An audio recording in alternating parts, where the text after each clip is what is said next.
the Train, written by Jen Redmon, illustrated by Andy Berry. Tony the Train takes food to hungry people.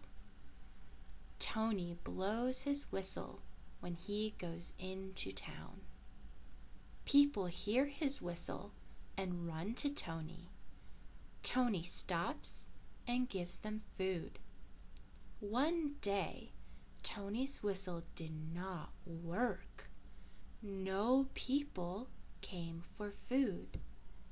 Then, a girl saw Tony on the tracks. "Why don't you blow your whistle?" she asked.